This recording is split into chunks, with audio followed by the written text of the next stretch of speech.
Según estadísticas del año 2011, en Córdoba hay cerca de 6.000 personas que están en los establecimientos carcelarios. Pero ¿qué pasa dentro de los muros, dentro de la cárcel? Este año hubo varias noticias al respecto. La última tiene que ver justamente con la muerte de una persona, de una mujer que purgaba condena luego de quitarle la vida a su marido, que la sometía a golpes y maltratos. Aquí vamos a ver un resumen de los conflictos durante todo el año y también los testimonios de los familiares de Vanessa Castaño.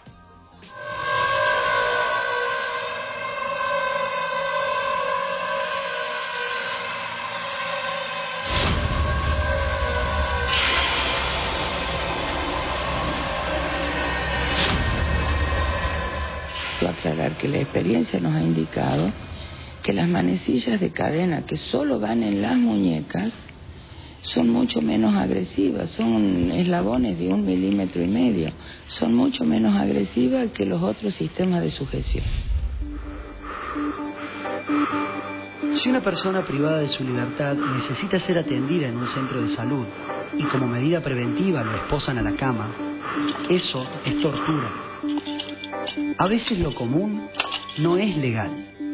Tortura es cuando el Estado o un funcionario público provoca con su accionar dolores o sufrimientos graves, físicos o mentales, a una persona. Yo quiero que mi hija se aclarezca, porque mi hija, cuando la sacaron de Bober para llevarla al Misericordia, ya mi hija iba muerta. Y la llevaron encadenada y esposada en la camilla. Y que ella la llevaron a la mañana. La encerraron y recién a las 2 de la tarde fueron a llevarle un plato de comida, un vaso de agua, no sé qué fueron a hacer. Si un preso es confinado 23 horas a una celda sin poder salir de ella, si las condiciones de detención son indignas, por espacio reducido, por falta de higiene o por hacinamiento, no es un régimen especial de detención, es tortura. Ella tiene marcas en el cuerpo, tiene moretones en los pómulos, tiene en los hombros, está toda golpeada en los hombros, le faltan uñas de los dedos. Fui a las 11 de la mañana a hablar con la jefa, le pregunté, señora, ¿cómo me la va a devolver usted a mi hija? ¿Caminando como entró o en una bolsa de nylon? Y me hablaron de la penitenciaria y me dice, señora, su hija dice ha tenido un accidente. Yo, ¿cómo va a tener accidente si está en una habitación que no tiene nada? No, dice, ella se quiso suicidar, se ahorcó.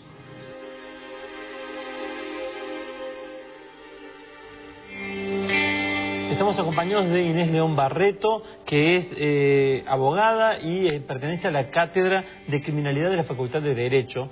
En Córdoba, le hago la primera pregunta, le doy la bienvenida primero. Gracias por venir. En Córdoba hay un discurso en torno a la seguridad que va ganando terreno, que instala siempre la idea de que seguridad es llevar a la gente a las cárceles y a partir de allí olvidarse de lo que pasa con ellos. El hecho de que el mismo lugar donde se entierra la basura esté también el complejo carcelario más importante, creo que también es simbólico en este sentido. ¿Está bien eso? ¿Cuánto más hay que ver a la hora de pensar en la ejecución de las penas, en cómo se controla lo que pasa dentro de los establecimientos penitenciarios? Esa pregunta que vos haces es súper interesante porque en realidad el juez que dictamina la sentencia de una persona, es decir, aquel que decide después de un juicio con todas las garantías si esa persona va a estar 10 o 15 años, debería a su vez velar o custodiar por ese interno que él decidió que esté secuestrado, como decimos criminológicamente. Hemos sabido que en general ese juez, una vez que dicta sentencia, considera que terminó su tarea. Y por eso vino posteriormente este tema de los jueces de ejecución. Es decir, Córdoba no hace mucho tiempo, pero nosotros tenemos jueces de ejecución en vista al no cumplimiento de esto que yo decía anteriormente, ¿no es cierto? Entonces, a partir de que existen jueces de ejecución, ellos son los responsables directos del cuidado y de las condiciones de habitabilidad de esa gente que está a su cargo. En Córdoba, ¿qué está sucediendo? Esos jueces de ejecución, en Córdoba Capital son 3, sabemos que están excedidos, por supuesto, porque son pocos para esa función, y después tenemos jueces en el interior de la provincia de Córdoba. Digo, no es excusa que sean 3 el tema de que no puedan llevar adelante estas cuestiones. lo que, digamos, podríamos enumerar es cuál es el límite de esa responsabilidad de esos jueces de ejecución. Y acá en lo que veíamos anteriormente también es súper interesante porque en realidad ya sucedió un caso en donde se encontró que a los internos se los tenía aprisionados a las camas, engrillados. Ese es un problema que Córdoba tiene, porque nosotros tenemos un decreto reglamentario que le da forma a esa 24660 que nació en un contexto de constitucionalidad y de protección de los derechos humanos, y esa letra chica, que nosotros decimos a nivel jurídico, que es este decreto 344 de 2008, permite las medidas de sujeción. O sea, que en general el servicio penitenciario siempre dice yo actué de acuerdo a la ley. Por supuesto que el gran debate es qué es actuar de acuerdo a la ley y qué garantía de derechos humanos tengo yo. Es decir, si la letra chica puede ir por sobre las garantías constitucionales que tiene cualquier interno por ser un ciudadano que solo perdió el derecho de la circulación, no los demás derechos. Una persona que está dentro de un establecimiento penitenciario solo perdió una, que es la libertad ambulatoria. El resto de los derechos los continúa.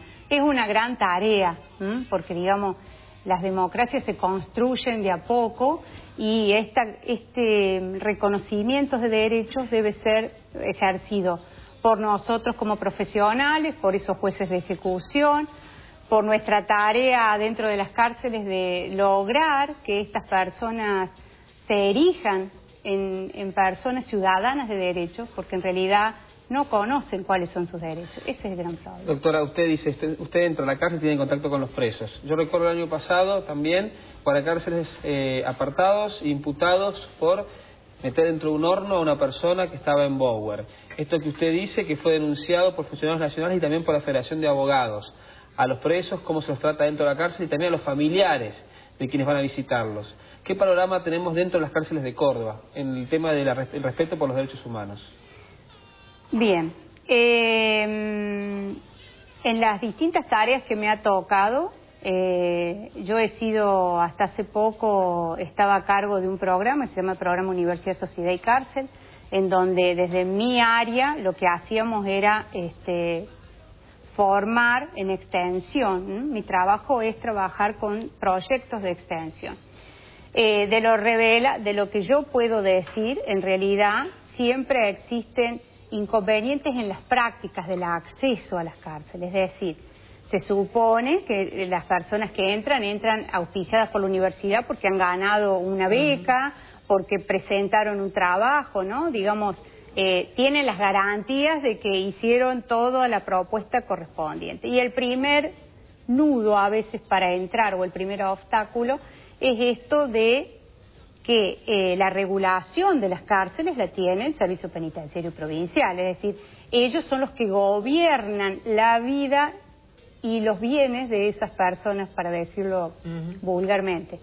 El problema siempre está en que las lógicas y las prácticas son distintas, es decir, nosotros como universitarios tenemos una lógica, tenemos un modo de trabajar, creemos en la libertad de las personas. Nosotros ofrecemos los talleres que son abiertos a todo y siempre sabemos que eso no es así, que cuando nosotros ingresamos a la cárcel tenemos un filtro que es quienes llegan a nuestros talleres, por ejemplo. Claro. Ahí tenemos una medida de que la regulación de las cuestiones no siempre podríamos manejarla como nosotros quisiéramos. El Servicio Penitenciario de Córdoba tiene reglas, tiene modos de llevar adelante esto de la custodia y la guarda de los presos. Lo que no quiero decir es que nosotros nos vamos a trabajar desde donde nos impone la ley, que es trabajar desde la concepción de los derechos humanos. Entonces el gran problema es qué hacemos con ese reglamento interno que permite o legitima determinadas prácticas que no serían o no se corresponden a la ley nacional, que es la Ley de Ejecución de la Pena Privativa de Libertad. Yo lo que tengo que decir es que el servicio penitenciario depende jerárquicamente de un ministerio que es el Ministerio de Justicia y Derechos Humanos. Entonces, ese ministro de Justicia y Derechos Humanos, en cierto modo, permite o no permite determinadas políticas penitenciarias, o debería ser así. Y en realidad la realidad de mi trabajo es que en algunos momentos se trabajó muy bien, hemos tenido mucha colaboración del Ministro de Justicia, de Angulo, por ejemplo, claro, en donde hemos llevado adelante tareas conjuntas, la universidad, el Ministerio de Educación y el Ministerio de Justicia. Nosotros tenemos convenios, ¿no? La Universidad Nacional tiene convenios con distintos ministerios para llevar adelante distintas capacitaciones. Nosotros hemos hecho una capacitación en derechos humanos a todo el personal del servicio penitenciario, en el 2008 lo empezamos, es decir, que en ese curso de formación y capacitación nosotros trabajamos temas complejos, como un guardia o un agente de seguridad debe respetar los derechos humanos. ¿Y hoy qué pasa? Y digamos que hay como un diálogo un poco cortado, o una incomunicación, para decirlo de alguna manera, a partir de una actitud que tuvo el servicio penitenciario, que fue cuando se levantó el EP9, el establecimiento penitenciario número 9 estaba en el Misericordia, atrás del Misericordia, claro. Era la primera institución semiabierta que teníamos en Córdoba. Nosotros estábamos muy orgullosos de tener este tipo de régimen semiabierto. Y fueron obligados a ir a Montecristo. Exactamente. Esa y unidad, mucha gente estudiaba de esa gente que estaba allí. Eso te quería relatar. La UP9 para nosotros era el lugar más protegido, de más contención. ¿Por qué lo quiero decir? Porque todos nuestros estudiantes universitarios estaban ahí. Es decir, ese régimen de semilibertad tenía una posibilidad de que los estudiantes accedieran a la facultad, iban caminando, digamos, ¿no es cierto? Porque todas las personas que están en ese periodo han cumplido todos los requisitos que se piden, entonces son nuestros mejores internos, y ellos tenían el el derecho de asistir a clases, bien. Esto sucede, esta intempestiva decisión, sucede fines de octubre. Nosotros estábamos casi terminando el ciclo lectivo. Es decir, fue una decisión desde nuestro punto de vista bastante irrazonable y arbitraria. Esto sucedió intempestivamente, no se nos avisó y entonces hubo muchos problemas para terminar ese ciclo lectivo. Nosotros obviamente nos comunicamos con las personas con las que tenemos comunicación en ese entonces, y desde que nosotros en cierto modo relatamos en términos de molestia lo que significó en términos educativos, estoy hablando simplemente, desconocer todo este recorrido de estas personas. Allí había estudiantes universitarios, estudiantes que ya tenían secundario, que iban a un colegio que está en la calle Independencia, y allí también había gente que ya iba a trabajar. Entonces, digamos, decidir una medida como esta, en donde afecta a tantas personas que ya tienen una continuidad establecida, afecta la progresividad del tratamiento penitenciario, que es lo que la ley protege.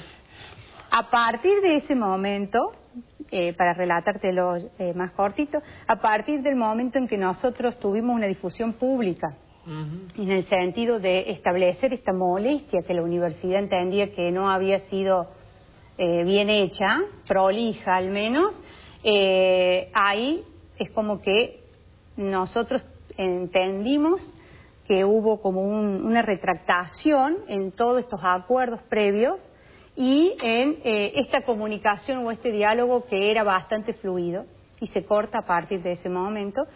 Y bueno, tiene que ver también con un reposicionamiento de determinadas personas que dejan de estar allí, ¿no? Hay un dato interesante, entre justamente agosto del año pasado y este año, hay 7 guardiacárceles detenidos por diferentes infracciones. Uno son estos que señalaba Miguel, que hacían la broma frecuente de picanear enchufando cables a la luz a los presos. Hay otros detenidos por ingresar marihuana, otro por ingresar cocaína, otro por ingresar un arma, otro por un hecho de abuso sexual.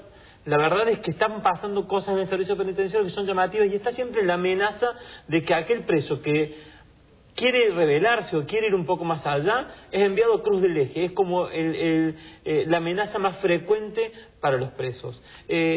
¿Cómo se convive con eso? Teniendo en cuenta que estamos hablando, según las últimas cifras, de 2.832 personas condenadas, 3.162 procesadas, un total de 5.994 y 3 jueces de ejecución penal. 3 jueces para controlar qué pasa con esa gente. Bien, en términos de derecho, si esos jueces están excedidos, se deberían nombrar más. No es un problema de los internos que la provincia no designe más jueces. Si en realidad ahí lo que vos estás diciendo es interesante, porque en realidad los condenados, ahí nos está diciendo que efectiva y con qué celeridad está trabajando la justicia. Claro. Porque en Pero realidad los procesados o los condenados. no, obviamente. En términos de garantía de derecho, digamos, hay un montón de personas que está esperando condena, es decir, que todavía no ha sido acusada bajo ningún concepto. En ese sentido hay un incumplimiento, porque en realidad, digo, esto no es que sea una cifra nueva. En general, Argentina y Latinoamérica tienen más cantidad de personas detenidas en espera de juicio que de los procesados. Pero no estoy diciendo que se esté bien, estoy diciendo, es un relato de la realidad, pero es un relato de la realidad que nos está hablando de varias cuestiones. Nos está hablando de que la justicia a lo mejor es lenta, a lo mejor la justicia debería acomodarse a los tiempos, y si esas personas que están allí en realidad no tienen los suficientes cargos para estar allí, y pues le deberían no estar ahí. En términos criminológicos, si el Estado secuestra a alguien y no tiene la seguridad de que esa persona ha cometido un delito, por lo tanto no debería estar ahí.